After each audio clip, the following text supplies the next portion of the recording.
So today I'm going to talk about voice types and vocal range and timbre. That word is pronounced as timbre. Let's start with voice types. What are the voice types? To have a very general idea, this is the most basic categories of the human voices. This is not absolute, and the categories can be even more detailed than just these 6. There can be, I think, at least 12 or even more voice types if you're going to be very, very specific. But generally speaking, we can divide both the male and the female voices into low, mid, and high. They are bass for low male voice, baritone for mid male voice, tenor for high male voice, and contralto for low female voice, mezzo-soprano for female voice, and soprano for high female voice.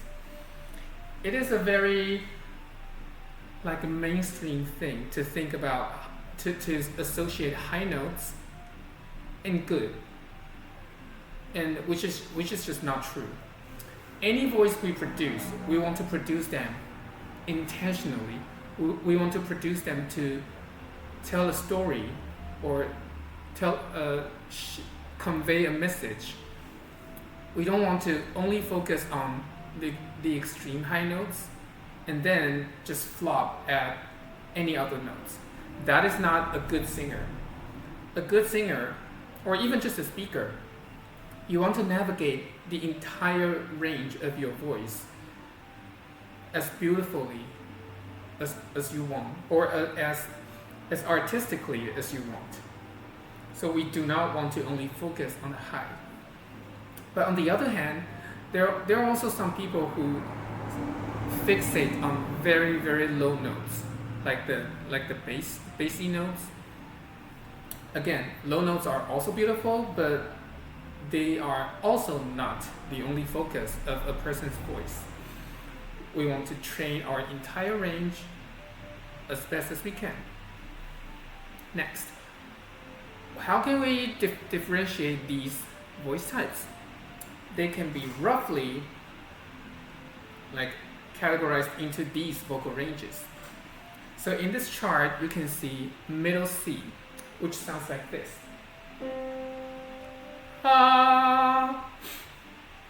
And me personally, I'm a baritone. So you can see, let me explain this chart first. So this is the piano. Here is, this is middle C, which is often referred to as C4, which means the C on the 4th octave. So this is the C4, this is C3. You can hear they sound very similar, but one is obviously higher. So this is C3 and C4. And there's also C2, but it is not on this chart. On this chart, this note is, it is. So here is middle C, C4, and here it is C3, and here is C2. It is very, very low, right? And going up here is C5, so C4 again, C5, C6, very high. And on this chart, you can see that the dark green area is generally the range that a normal person falling into the specific voice type would have. And the lighter green shade area are the extreme, considered generally more extreme notes for the specific voice type. So for example, it is said here that a bass would generally feel comfortable singing in this range. Let me show you.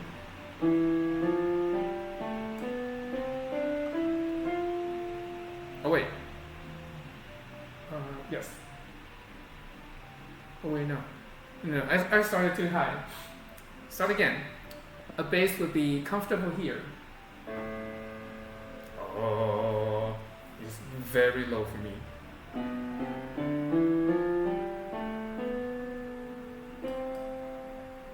And we're back to middle C here.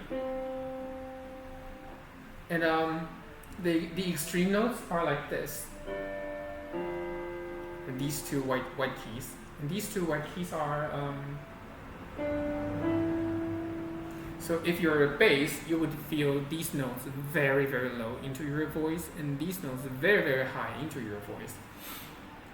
And so you can see this is the same middle C on the keyboard, but depending on your specific voice range or voice type, if you're a bass, you will feel this note is very, very high. And as a baritone like me, you would feel this note is high, but not extreme. So let me demonstrate that. Ah! Yeah, it feels high, but not at all extreme for me. I can sing this note as soon as I wake up. And for a tenor, which I'm not, it is a mid voice, a mid note. For a contralto, it is like mid, slightly low. For mezzo soprano, it is pretty low. And for soprano, it is very fucking low. However, this chart doesn't necessarily reflect every single person ever's voice range. It doesn't work like that. But it's just a general idea. For example, even though I'm a baritone, I can sing down to like, let me see, where was it? I can sing down to this here.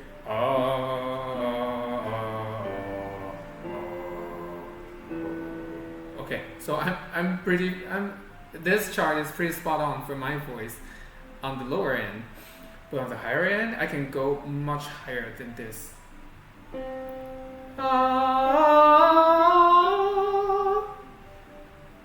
It's here.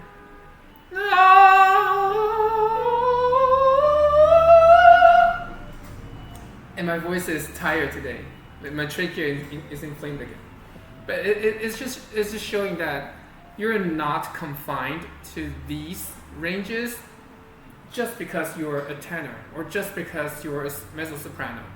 We have a lot of possibility to explore range-wise.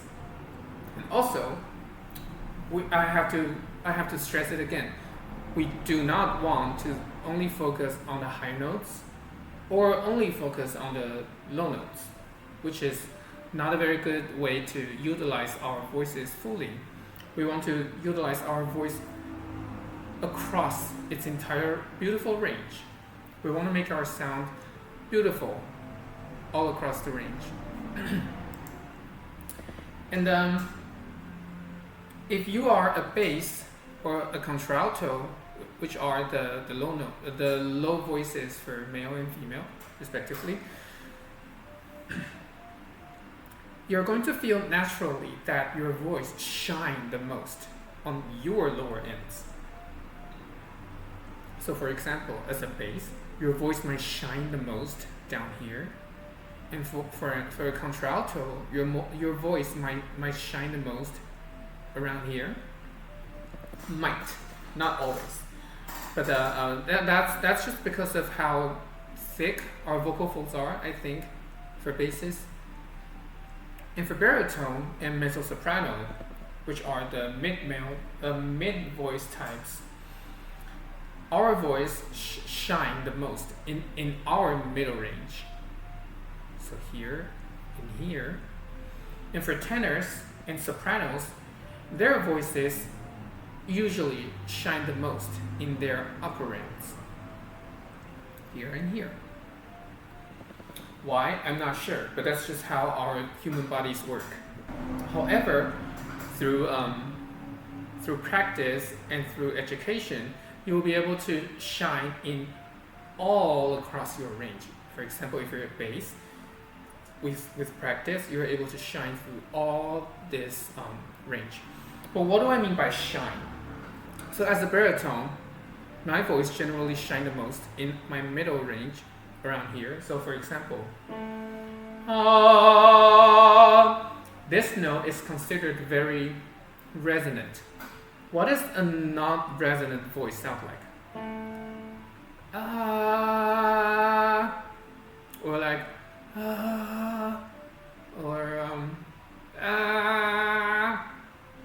It is not to say that singing this way is wrong. It's just my voice will generally be able to resonate the most around this middle area. It is very easy for me. It feels healthy. It feels awesome. But when I go higher, it'll take much more effort for me to be conscious about having to resonate my voice. And also when I go lower as well.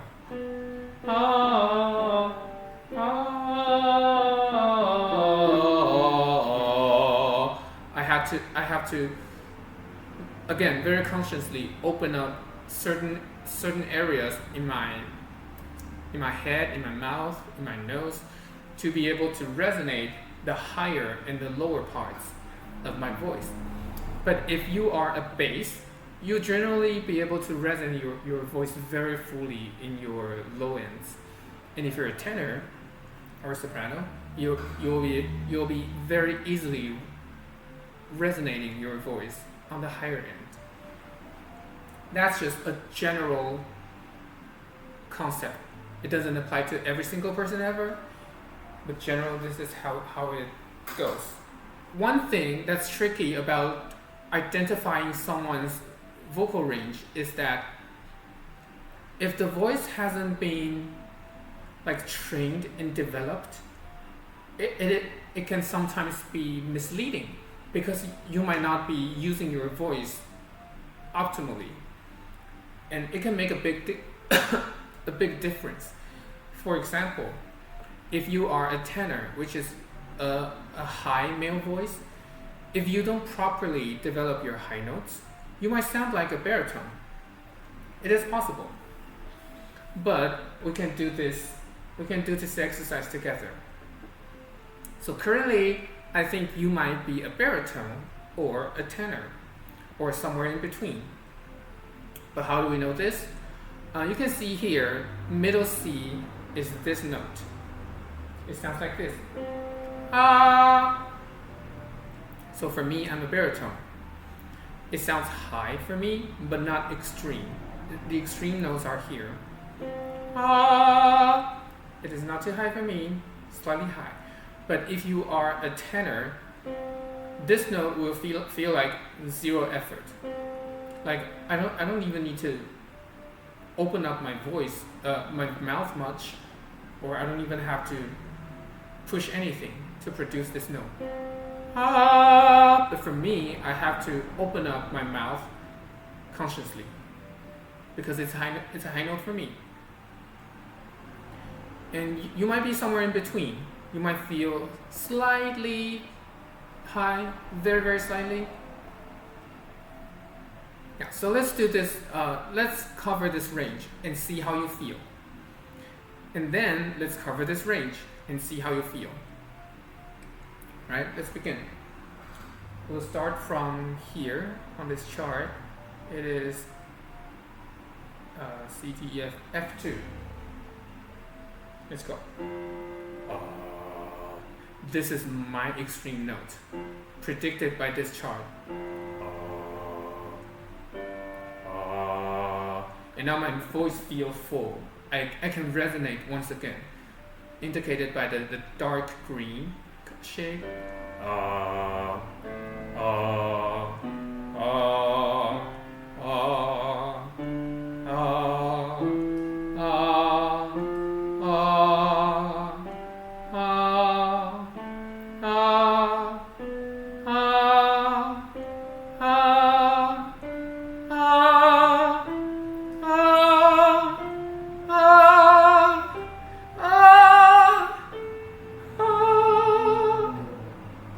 This this chart ends.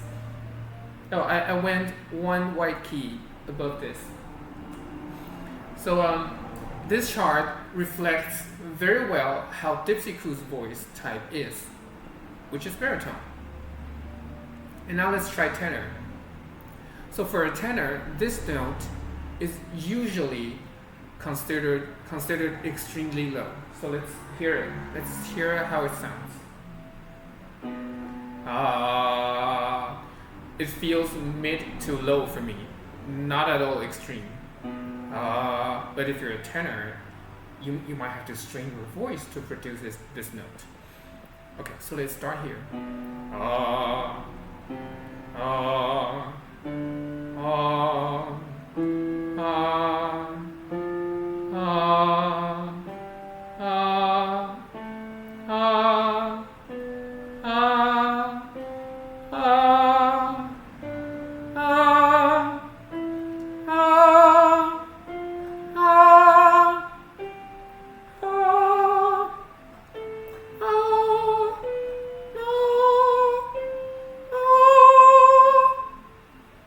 So if you are a tenor, you might feel this note is extremely low. You might feel these notes very high. But also there are many factors that can affect our current, like our vocal range at a given time, because there are like, have you slept enough? How long have you been awake? Is your voice warmed up? Are you hydrated? Like there are so many factors that can affect our range. So it is important to only test your voice when it's warmed up, when it's well rested, when it's hydrated, to be able to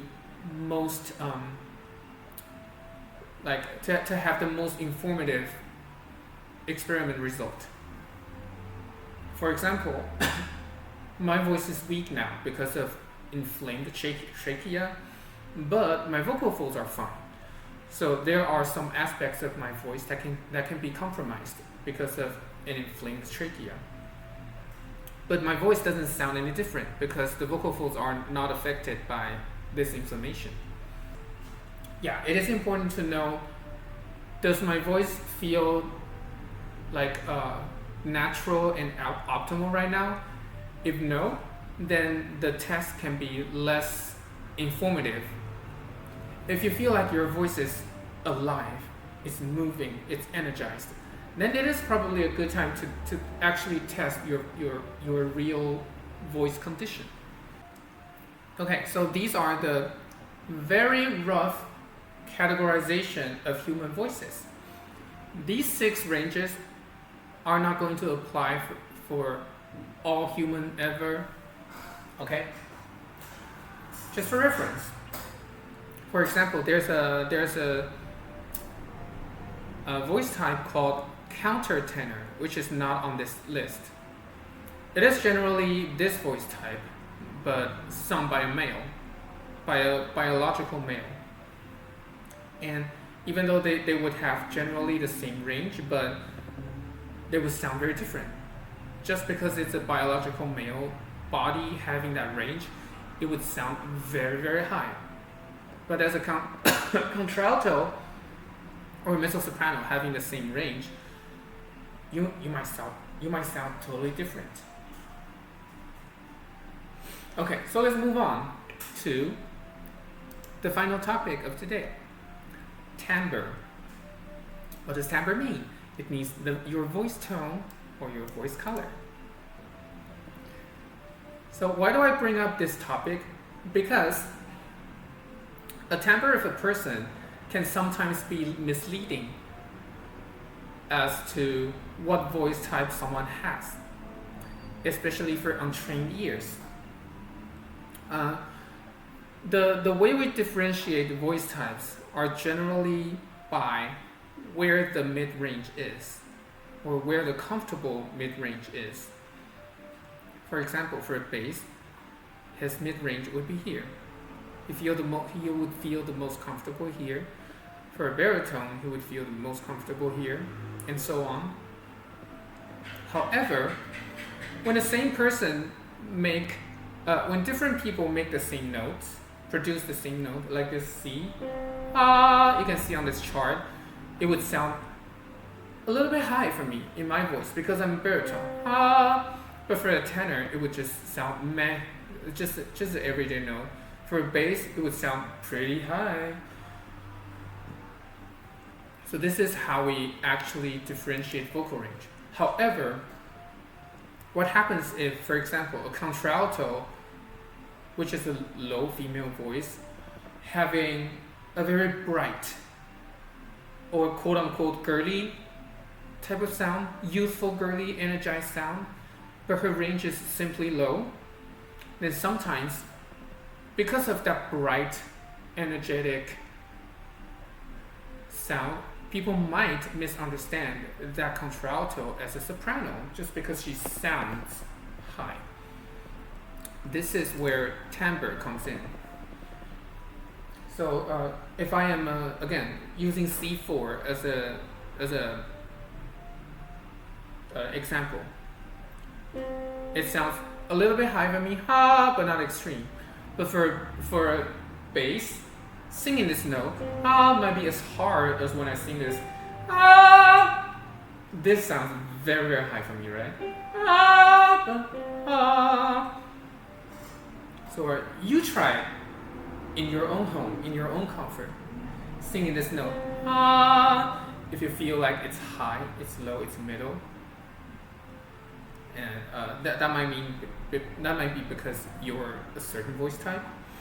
Also, when you make that sound and when I make that sound, even though we're singing the same note, the same exact note, but we all sound different. Why is that? Because our timbres are different. If you are a bass or a contralto, you're naturally going to have more, like in general, not always, you're going to have more low voices or low frequencies in your voice. It is kind of like when you use a radio or a stereo, and there are these dials you can tune with bass, mid, and what's the other word? I forgot. What's for the high frequency? But sometimes it's written as low, mid, high, right? And if you tune up the low, the voice might sound like this. So I'm going to start with my usual voice, and then I'm going to tune up my bass. It would sound like this.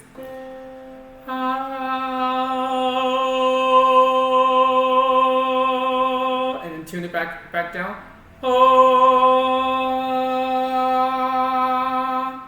You can hear it's the same note all the way. But why does it sound so different? Because the timbre is different. When I tune my bass dial up, I added more low frequencies into the mix. So it sounds heavier, it sounds deeper. But actually, it's still the same note. But what happens if I dial the high frequency, like I tune it up? It sounds like this.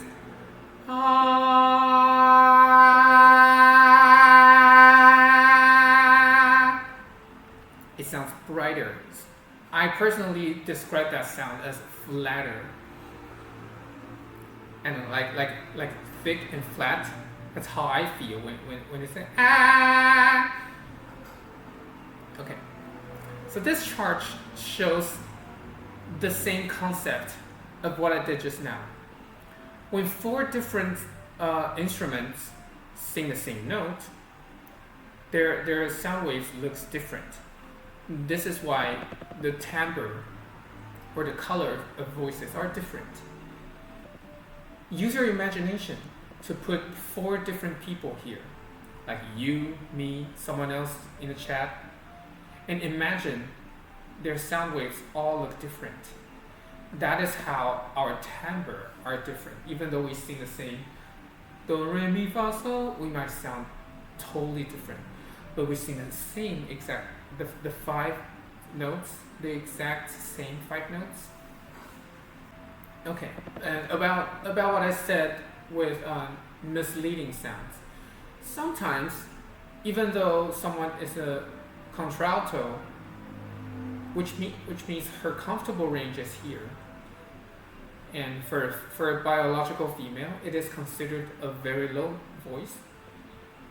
However, she might still have very bright sound, which is like ah instead of oh, right? Barely any low voice or low frequencies in the mix. She sounds like ah, so she has very low notes. This does happen. How someone's timbre isn't necessarily going to decide which voice type is. And which voice type someone is determined by where the comfortable mid-range is. Okay? So it's important to register where your comfortable mid-range is. This is going to decide which voice type you are. Why do I say that? Because even I am a baritone, I can sing up to here. I can, this is my very, very, very, very extreme note. But I can very reliably sing up to here, which is a soprano note. But it doesn't mean I'm a soprano. I'm still a baritone because my comfortable middle range is here. Okay, so if you can sing very high and you can sing very low, that is very impressive. But it does not change what voice type you are physically. So just as I demonstrated just now, ah, oh, ah, even with just one person, one instrument, you can create very different timbres. And not even just, well, yes, a part of the timbre is also how much air you're letting through. Air just means whisper, like how whispery you get when you sing something. Ah, ah, ah. This is also a part of someone's timbre. So with all these different like seasoning you can add into your voice, you actually have a lot at your disposal to make a song or even just a line or even just one note sound uniquely you. So, figuring out what your instrument is capable of, and figuring out what feels natural, what feels comfortable, and what feels hard, what feels like even though it's hard, but it's so beautiful that you want to master it. There are so many aspects of our voices that is yet to be explored. And with all these exploration, you're going to find so many beautiful different timbres that you can make just with your one instrument. Again, like this. Ah, very different voices in just that one note. So one aspect of mastering your voice is being able to navigate through different timbres at will. That will bring your singing to a whole different level. So that's our lesson for today.